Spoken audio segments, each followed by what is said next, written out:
अभी इसी वक्त दुनिया के किसी कोने में एक एआई एक ऐसा फैसला ले रही है जो किसी की जिंदगी बदल देगी। कोई इंसान नहीं, कोई डॉक्टर नहीं, कोई जज नहीं, सिर्फ एक मशीन, एक एआई ड्रोन किसी बैटलफील्ड पर टारगेट आइडेंटिफाई कर रहा है। मिली सेकेंड्स में एक एल्गोरिथम डिसाइड कर रहा है कि आपका बच्चा आगे क्या देखेगा, और एक रोबोट आर्टिफिशियल इंटेलिजेंस से पावर्ड किसी इंसान के दिल की सर्जरी कर रहा है, इतनी प्रिसीजन के साथ जो कोई ह्यूमन हैंड कभी अचीव नहीं कर सकता। और यही वो बात है जो आपको रोक देनी चाहिए। आपने यह चूज नहीं किया, यह पहले से हो रहा था। आपके हॉस्पिटल में, आपकी कार में, आपके फोन में, आपकी गवर्नमेंट में, आपकी वार्ड्स में एआई आ नहीं रही है, एआई आ चुकी है। यह पहले से उन सिस्टम्स के अंदर है जो आपकी दुनिया चलाते हैं, आपकी इकोनॉमी, आपका एंटरटेनमेंट, आपकी मिलिट्री, आपकी मेडिसिन। और ज्यादातर लोगों को कोई आइडिया नहीं है कि ये कितनी गहराई तक जा चुकी है।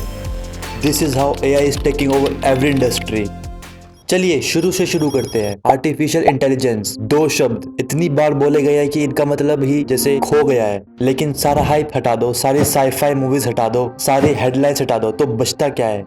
एक मशीन जो सीखती है, बस इतना। कोर में एआई का ऐसा सिस्टम जो इंफॉर्मेशन लेता है एंड पैटर्न्स ढूंढता है और उन पैटर्न्स के बेसिस पर डिसीजंस लेता है। जैसे एक बच्चा एक बार आग छूकर सीख जाता है कि आग गर्म होती है, वैसे ही एआई डाटा प्रोसेस करके सीखती है। लाखों डाटा पॉइंट्स, अरबों, कभी कभी खरबों।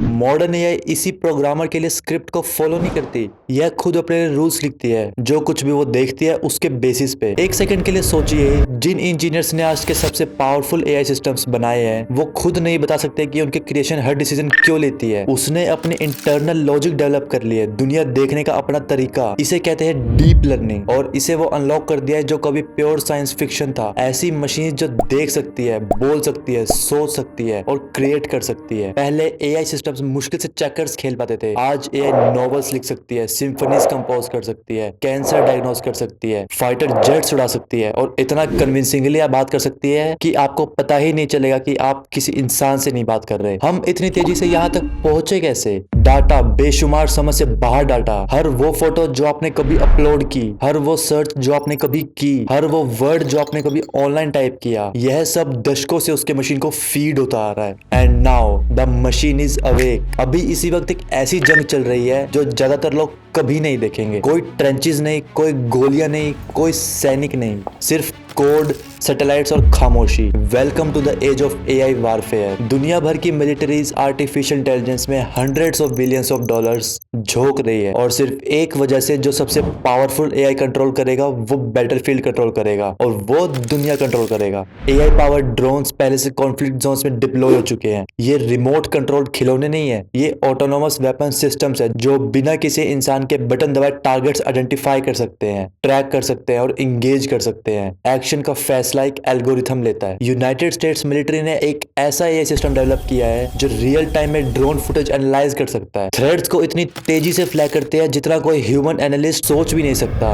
जो काम इंटेलिजेंस ऑफिसर्स की एक टीम को 3 दिन लगते थे, अब 3 सेकंड में हो जाता है। And it does not stop in the sky. जमीन पर एआई सर्विलेंस को रिशेप कर रही है। चाइना की मिलिट्री ने फेशियल रिकॉग्निशन सिस्टम्स डेवलप किए हैं जो हजारों की भीड़ में किसी एक को 1 सेकंड से कम में भी आइडेंटिफाई कर सकते हैं। रशिया ऑटोनोमस टैंक नेविगेशन के लिए एआई सिस्टम डेवलप कर रहा है। साउथ कोरिया ने डीएमजेड पर एआई पावर्ड सेंट्रिक गन्स लगाए हैं जो बिना किसी ह्यूमन इनपुट के इंट्रूडर्स को डिटेक्ट और टारगेट कर सकते हैं। फिर है cyber warfare, invisible battlefield. AI अब मशीन स्पीड पर साइबर अटैक्स लॉन्च और डिफेंड करने के लिए यूज हो रही है। नेटवर्क में वल्नरेबिलिटीज ढूंढना, मालवेयर डिप्लॉय करना, थ्रेट्स काउंटर करना, सब मिली सेकेंड्स में, इतनी तेज कि कोई इंसान रिएक्ट भी नहीं कर सकता। यही तो डरावनी बात है। हर बड़ी मिलिट्री पावर जानती है कि यही फ्यूचर है, and they are all ready to get there first. जो देश सबसे एडवांस एआई मिलिट्री सिस्टम्स पहले बनाएगा वो सिर्फ वार्स नहीं जीतेगा, वो वार की डेफिनेशन ही बदल देगा। And somewhere in the lab right now that system is being built. अब एक ऐसी बात करते हैं जो सीधा आपको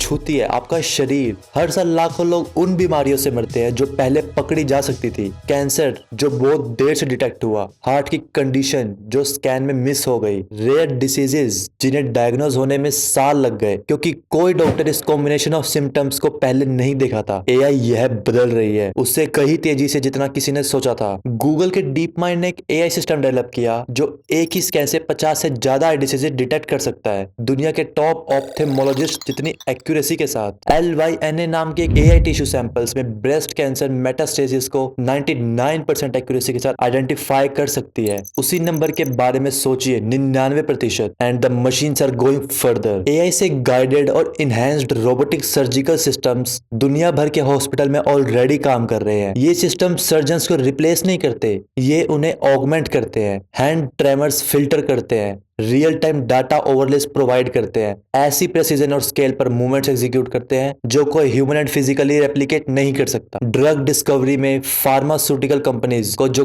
काम एक डिकेड और बिलियंस ऑफ डॉलर्स लगते थे, एआई उसे महीनों में कंप्रेस कर रही है। डीप माइंड के अल्फाफोल्ड ने बायोलॉजी की सबसे बड़ी मिस्ट्रीज में से एक सॉल्व की, प्रोटीन्स की 3D शेप प्रेडिक्ट करना, एक प्रॉब्लम जिसने 50 साल तक साइंटिस्ट को परेशान किया, और इसी से मेडिसिन का एक बिल्कुल नया एरा खुल गया। आज हॉस्पिटल्स में एआई असिस्टेंट्स पेशेंट्स की ट्रायज कर रही है, हाई रिस्क केसेस फ्लैग कर रही है, डायग्नोस्टिक एरर्स कम कर रही है, और सिम्टम्स अपीयर होने से घंटों पहले सेप्सिस प्रेडिक्ट कर रही है। डॉक्टर्स को एक्ट करने की ऐसी विंडो दे रही है जो पहले एग्जिस्ट ही नहीं करती थी। लेकिन यही वो सवाल है जो कोई पूछना नहीं चाहता। जब एआई किसी भी ह्यूमन डॉक्टर से बेहतर हो जाए और कुछ एरियाज में एविडेंस सजेस्ट करता है कि वो ऑलरेडी है, तो हम क्या करेंगे? क्या हम अपनी जान मशीन के हाथों में सौंपेंगे? Millions of people already are. एक एवरेज इंसान अपनी जिंदगी में 4 साल से ज्यादा कार में बिताता है। 4 साल। और ह्यूमन हिस्ट्री की ज्यादातर हिस्ट्री में इसका मतलब था कि वो 4 साल एक इंसान पूरे कंट्रोल में था। नजरें सड़क पर, हाथ स्टीयरिंग व्हील पर, ब्रेन हर सेकंड हजारों माइक्रो डिसीजंस ले रहा था। अब एआई वो जॉब भी चाहती है। टेस्ला के ऑटो पायलट और फुल सेल्फ ड्राइविंग सॉफ्टवेयर ने कलेक्टिवली पब्लिक रोड्स पर hundreds of millions of miles lock किए हुए हैं। यह सिस्टम कैमराज, रडार और अल्ट्रासोनिक सेंसर्स से साइमल्टेनियसली इनपुट प्रोसेस करता है, व्हीकल के चारों तरफ हर चीज का रियल टाइम 3D मॉडल बनाता है, प्रेडिक्ट करता है कि हर कार, पेडेस्ट्रियन और साइक्लिस्ट आगे क्या करेगा, और किसी भी ह्यूमन रिफ्लेक्स से तेज रिएक्ट करता है। वायमो, गूगल की self driving car company, already multiple American cities में fully driverless robo taxi service operate कर रही है। फ्रंट सीट में कोई इंसान नहीं, स्टीयरिंग व्हील कोई टच नहीं कर रहा, बस एआई रश आवर ट्रैफिक, बारिश, कंस्ट्रक्शन और सिटी स्ट्रीट की हर कैओटिक अनप्रेडिक्टेबल चीज नेविगेट कर रही है। लेकिन यह ट्रांसफॉर्मेशन पैसेंजर कार से कहीं आगे जाती है। पोर्ट्स और वेयर हाउसेज में एआई गाइडेड व्हीकल्स 24 घंटे ऑटोनोमसली फ्रेट मूव कर रहे हैं। सिटी स्ट्रीट्स पर डिलीवरी रोबोट साइडवॉक्स नेविगेट कर रहे हैं, रोड्स क्रॉस कर रहे हैं और फ्रंट डोर्स पर पैकेजेस छोड़ रहे हैं। आसमान में एआई को पायलट्स कमर्शियल एयरलाइंस क्रूज को असिस्ट कर रहे हैं। लॉस एंजल्स और सिंगापुर जैसे शहरों में AI powered smart traffic systems पहले से कंजेशन कम कर रहे हैं, रियल टाइम ट्रैफिक फ्लो के बेसिस पर सिग्नल्स डायनेमिकली एडजस्ट करके। और यही वो नंबर है जो सब कुछ पर्सपेक्टिव में रख देता है। 90% से ज्यादा ट्रैफिक एक्सीडेंट्स की वजह ह्यूमन एरर है। हर साल रोड्स पर 10 लाख से ज्यादा लोग मरते हैं। अगर एआई सच में ड्राइविंग टेक ओवर कर ले तो यह हर साल 10 लाख जिंदगियां बचा सकती है। तो ये थी कहानी मिलिट्री, हेल्थ केयर और कार्स की, उस दुनिया की जहां एआई ने क्वाइटली अपनी जगह बना ली है, बिना परमिशन मांगे, बिना बताए। और अगर आपको लगा कि मिलिट्री, हेल्थ केयर और कार्स में जो हुआ वो शॉकिंग था, तो पार्ट 2 आपको हिला के रख देगा। वीडियो लाइक करो, चैनल सब्सक्राइब करो और नोटिफिकेशन बेल दबाओ।